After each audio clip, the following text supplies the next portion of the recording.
सोचिए, हमारी दुनिया ना एक ऐसी अनदेखी शक्ति से चलती है जो हमारे फोन को वाइब्रेट कराती है, बड़ी बड़ी ट्रेनों को दौड़ाती है और हाँ, हमारे घरों तक बिजली भी पहुंचाती है। ये शक्ति है चुंबकत्व। और आज हम इसी के कुछ सबसे बड़े रहस्यों को उजागर करने वाले हैं। तो चलिए इस सवाल से शुरू करते हैं। आखिर वो कौन सी अनदेखी शक्ति है जो एक इलेक्ट्रिक मोटर को घुमा सकती है? नहीं, ये कोई जादू वादू नहीं है, ये है शुद्ध भौतिकी। और इसका जवाब पता है कहाँ छिपा है? बिजली और चुंबकत्व के एक बहुत ही गहरे और कह सकते हैं कि गुप्त रिश्ते में। असल में बिजली और चुंबकत्व ये एक ही सिक्के के दो पहलू जैसे हैं। मतलब ये एक दूसरे से बहुत गहराई से जुड़े हुए हैं। और इस पूरे रिश्ते की जो चाबी है वो है गति। जी हाँ, मोशन। जब भी कोई भी इलेक्ट्रिक चार्ज मूव करता है, बस वहीं से असली खेल शुरू होता है। और इस कह सकते हैं जादू का एक नाम भी है। इसे कहते हैं चुंबकीय लॉरेंस बल। पर इसकी ना दो बड़ी अजीब सी शर्तें हैं। पहली तो ये कि ये फोर्स तभी काम करेगा जब कोई चार्ज चल रहा हो, रुका हुआ है तो कुछ नहीं होगा। और दूसरी, जो कि सबसे मजेदार बात है, ये फोर्स कभी सीधा धक्का नहीं देता, ये हमेशा बगल की तरफ साइडवेज धक्का देता है। इसको और अच्छे से समझने के लिए जरा इलेक्ट्रिक फोर्स के बारे में सोचते हैं। वो तो रुके हुए चार्ज पर भी काम करता है और चलते हुए पर भी, उससे कोई फर्क नहीं पड़ता। लेकिन ये चुंबकीय बल, अरे ये तो सिर्फ और सिर्फ चलते हुए चार्ज पर ही ध्यान देता है। और इसका ये बगल की तरफ धक्का देने का जो स्टाइल है ना, वही इसे इतना अलग और अनोखा बनाता है। तो सवाल ये है कि इस साइडवेज धक्के की दिशा का पता कैसे चले? इसके लिए फिजिसिस्ट एक बहुत सिंपल सी ट्रिक इस्तेमाल करते हैं। इसे कहते हैं राइट हैंड रूल या दाहिने हाथ का नियम। ये बस ये याद रखने का एक आसान तरीका है कि फोर्स हमेशा मोशन और फील्ड दोनों के परपेंडिकुलर यानी 90 डिग्री के एंगल पर लगेगा। ठीक है, तो अभी तक हमने ये देखा कि मैग्नेटिक फील्ड्स चलते हुए चार्ज पर कैसे असर डालती हैं। पर अब कहानी को जरा पलटते हैं। अब सवाल ये है कि भाई, चलते हुए चार्ज खुद मैग्नेटिक फील्ड बनाते कैसे हैं? इसका जवाब ना काफी सीधा सा है। जब भी बिजली एक सीधे तार से गुजरती है तो वो अपने चारों ओर एक मैग्नेटिक फील्ड बना देती है। ये फील्ड गोल गोल छल्लों जैसी होती है। हाँ, ये एक भरोसेमंद फील्ड है, पर थोड़ी कमजोर होती है। लेकिन असली जादू तब शुरू होता है जब हम उसी सीधे तार को एक गोल लूप में मोड़ देते हैं।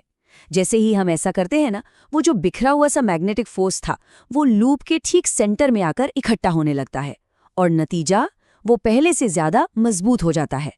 और सोचिए, अगर हम एक के ऊपर एक ऐसे कई सारे लूप्स रखते, जिसे हम सोलेनॉइड कहते हैं, तो क्या होगा? तो हमें मिलता है एक बहुत ही पावरफुल और कंट्रोल्ड मैग्नेट। तो यहाँ पर सबसे जरूरी बात यह है कि यही वो सिद्धांत है जो मजबूत कंट्रोल्ड इलेक्ट्रोमैग्नेट बनाने का राज है। तो अब हम ये तो जान गए कि एक कंट्रोल्ड मैग्नेटिक फील्ड कैसे बनाते हैं। तो चलिए अब देखते हैं कि इसका इस्तेमाल करके असल में मोशन यानी गति कैसे पैदा की जाती है। याद है वो लॉरेंस फोर्स? हाँ, वही वाला। तो वही सिद्धांत यहाँ भी काम आता है। जब हम एक करंट वाले तार को किसी दूसरे मैग्नेटिक फील्ड में रखते हैं ना, तो उस तार पर एक फोर्स लगता है, एक धक्का सा महसूस होता है। बस यही वो पॉइंट है जहाँ इलेक्ट्रिक एनर्जी मैकेनिकल फोर्स में बदल जाती है। और सुनिए, ये कोई किताबी बात नहीं है। ये फोर्स अभी इसी वक्त हमारे चारों ओर काम कर रहा है। फोन की वाइब्रेशन से लेकर घर में लगे पंखे तक, हर घूमने वाली और कांपने वाली चीज को यही शक्ति चला रही है। कह सकते हैं कि ये हमारी मॉडर्न दुनिया की धड़कन है। तो जब यही फोर्स एक सीधे तार की बजाय तार के एक लूप पर लगता है, तो क्या होता है? ये एक तरफ से धक्का देता है और दूसरी तरफ से कह लीजिए खींचता है। ये जो घूमने वाली क्रिया है ना, जिसे टॉर्क कहते हैं, बस यही है जो मोटर को लगातार घुमाती रहती है। अच्छा, चलिए अब एक बार फिर से कहानी का रुख मोड़ते हैं। हमने देखा कि कैसे चलते हुए चार्ज मैग्नेटिज्म बनाते हैं और मैग्नेटिज्म चलते हुए चार्जेस पर फोर्स लगाता है। तो क्या इसका उल्टा भी हो सकता है? मतलब क्या मैग्नेटिज्म से बिजली बन सकती है? और इसका जवाब है बिल्कुल हाँ, ऐसा हो सकता है। इस चीज को कहते हैं इलेक्ट्रोमैग्नेटिक इंडक्शन। लेकिन इसमें एक बहुत बड़ा लेकिन है, और वो लेकिन है शब्द बदलाव। मतलब एक रुका हुआ स्थिर मैग्नेटिक फील्ड कुछ नहीं कर सकता। बिजली बनाने के लिए उस फील्ड को लगातार बदलना होगा, कभी मजबूत तो कभी कमजोर।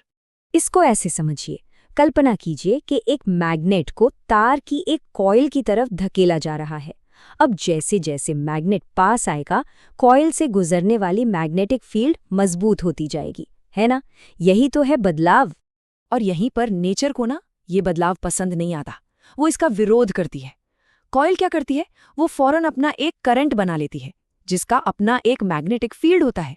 और मजे की बात ये है कि ये जो नया फील्ड बनता है ना, ये आने वाले मैग्नेट को पीछे धकेलने की कोशिश करता है।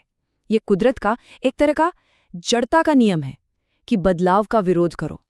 तो सवाल यह है कि इस सिद्धांत से हम बिजली बनाते कैसे हैं? तरीका बहुत आसान है। हम बस एक मैग्नेटिक फील्ड के अंदर तार की एक कॉइल को लगातार घुमाते रहते हैं। इस घुमाव की वजह से उस कॉइल के लिए मैग्नेटिक फील्ड लगातार बदलता रहता है और बस एक स्थिर करंट पैदा होने लगता है।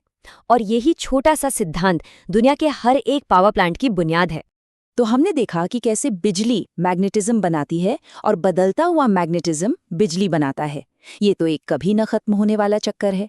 लेकिन एक पल को सोचिए, क्या होता है जब ये दोनों एक दूसरे को हमेशा के लिए स्पेस में आगे पीछे पलटना शुरू कर देते हैं? खैर, ये कहानी फिर कभी के लिए, और इसका जवाब उतना ही शानदार है जितनी की रोशनी।